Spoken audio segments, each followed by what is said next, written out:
بے موقع غم کا اظہار کرنا بھی گناہ ہے،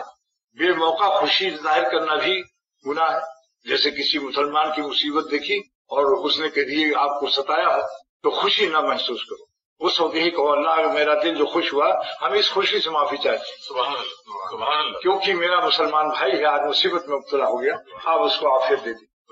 ایسے ہی سنو، کسی شکل کو سامنے دیکھ کر کوئی اچھی شکل سامنے آ گئی، کسی لڑکی یا لڑکے، نفس نے خوشی محسوس کی، اس وقت بھی اللہ سے توبہ کر دے کہ اے خدا آپ کی ناخوشی کی راہ سے میرے دل میں خوشی آئی ہے، ہم اس خوشی سے معافی چاہتے ہیں، کیونکہ جو خوشی آپ کی ناخوشی سے وابستہ ہو ہم ایسی خوشی سے پناہ چاہتے ہیں کہ آپ کو ناخوش کر کے اپنا جی خوش کریں، ہماری بندگی اور غیرت بندگی اور شرافت بندگی کے خلاف ہے۔ بولو بھائی بات سمجھ آ رہی؟ تو ایسی خوشیوں سے بھی معافی مانگ لو کہ اللہ جب سے ہم بالغ ہوئے ہیں وہی خوشی آپ کی مرضی کے خلاف ہمارے دل میں آئی، میرے نفس نے چورایا ہو،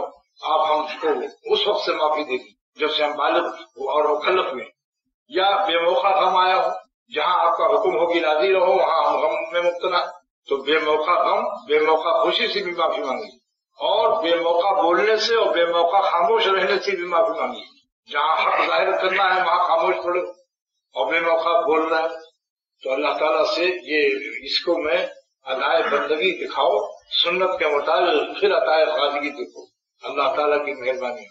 یہ مجھے اس لیے اس وقت میں نے مولانا مظہر سے کہا کہ عید کو کیا کیا کرنا ہے وہ تو آپ سنائیے، مگر آج ہی سے میں خوشی محسوس کر رہا ہوں کہ کل اللہ تعالیٰ ہم کو عید الفطر عطا کرنے والے ہیں، یعنی منہ کھولنے کی خوشی عطا فرمانے والے ہیں، بلکہ یہ لغت ہماری بائیجاد نہیں، سرور عالم صلی اللہ علیہ وسلم شریعت کی لغت ہے، عید الفطر عید الاضحیٰ، وہ قربانی کی خوشی اور یہ منہ کھلنے کی خوشی، اسی لیے عیدگاہ جانے سے پہلے سنت ہے کہ کچھ کھا لو، یہ کیا ہے؟ اسی خوشی کا شکریہ ہے کہ اللہ میاں نے منہ کھولا پھر بھی نہیں کھا رہے، منہ پھلائے بیٹھے ہو، غم مبتلا کریے ہو، ہائے رمضان چلے گئے، اس لیے سنت بتاتی ہے کہ کچھ کھا کے پھر عیدگاہ جاؤ۔